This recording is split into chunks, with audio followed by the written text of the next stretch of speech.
Bonjour à tout le monde et bienvenue sur la chaîne. Aujourd'hui, on va parler d'un sujet assez important et parfois un peu sensible. Le Cameroun et son président Paul Biya. Vous savez, le président Paul Biya est au pouvoir depuis très longtemps, plus de 40 ans.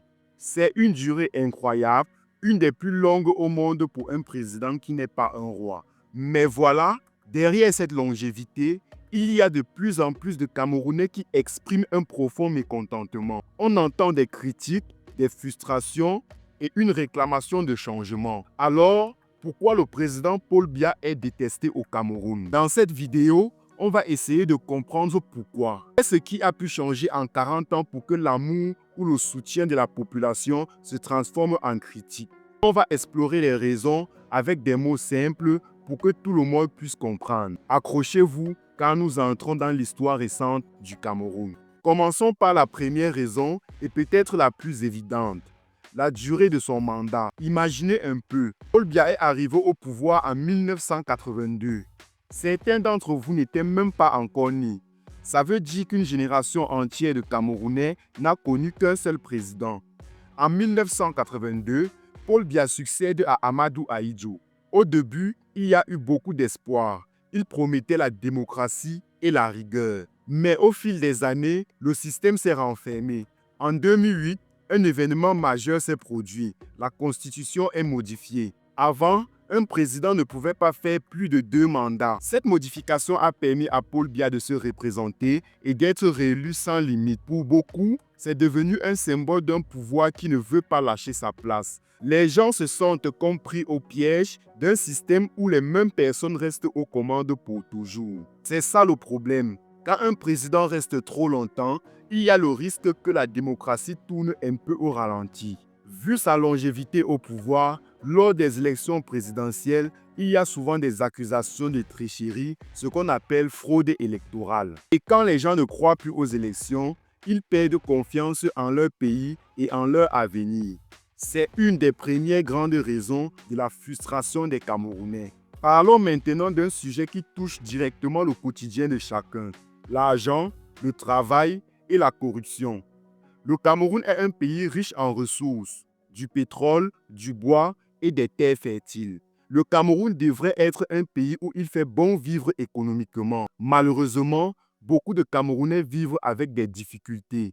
Le prix de la nourriture, de l'essence, du logement, tout augmente. Résultat, beaucoup de jeunes peinent à trouver du travail et quand ils en trouvent, c'est souvent difficile de joindre les deux bouts. Et là, on arrive à un mot qui fait très mal au Cameroun, la corruption. C'est le fait que des gens qui ont le pouvoir utilisent leur poste pour s'enrichir personnellement avec l'argent de l'État. Imaginez, de l'argent qui devrait servir à la construction des hôpitaux, des écoles, des routes ou à améliorer les services publics, cet argent est parfois détourné. Le Cameroun est malheureusement souvent classé parmi les pays les plus corrompus du monde. Quand les gens voient que l'argent du pays ne profite pas à tout le monde, mais seulement à quelques-uns, la colère monte. C'est un sentiment d'une injustice profonde. Les projets avancent lentement, la qualité de vie baisse et la faute est souvent mise sur cette mauvaise gestion et la corruption. Il y a aussi la question des absences. Le président Paul Biya est connu pour ses fréquents et longs séjours à l'étranger, notamment en Suisse. Pendant ce temps, beaucoup se demandent qui dirige le pays, qui prend les décisions importantes.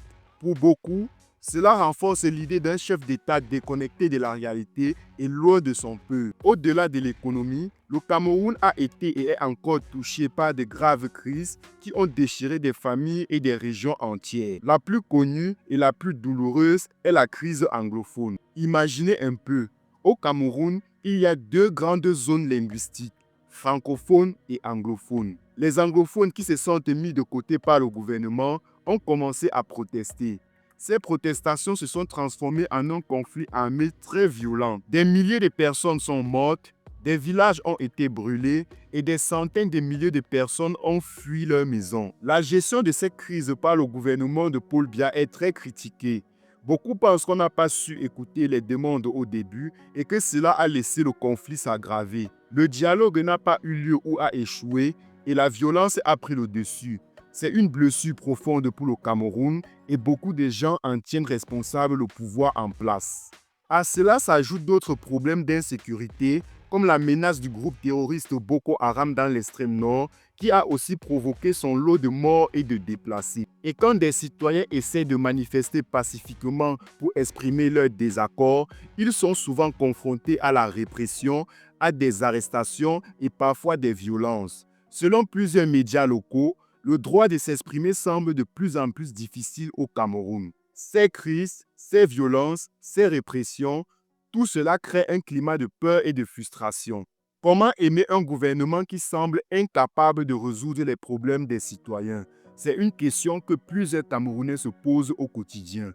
Malgré toutes ces difficultés, des voix s'élèvent au Cameroun. Ce ne sont pas que des opposants politiques, ce sont aussi des responsables religieux comme des évêques, des intellectuels, des artistes et même des simples citoyens. Ces voix critiquent ouvertement la corruption, le manque de dialogue, le silence du pouvoir face aux problèmes et l'absence de vraie justice. Les évêques, par exemple, ont souvent pris position dénonçant la capocratie, un mot qui veut dire un gouvernement dirigé par les personnes les moins capables ou les plus malhonnêtes. C'est fort comme critique.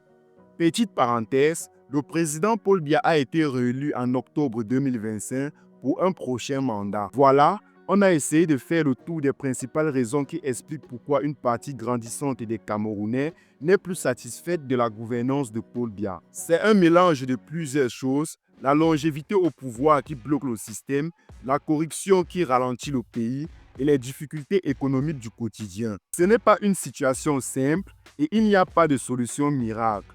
Mais ce qui est sûr, c'est que les Camerounais veulent du changement.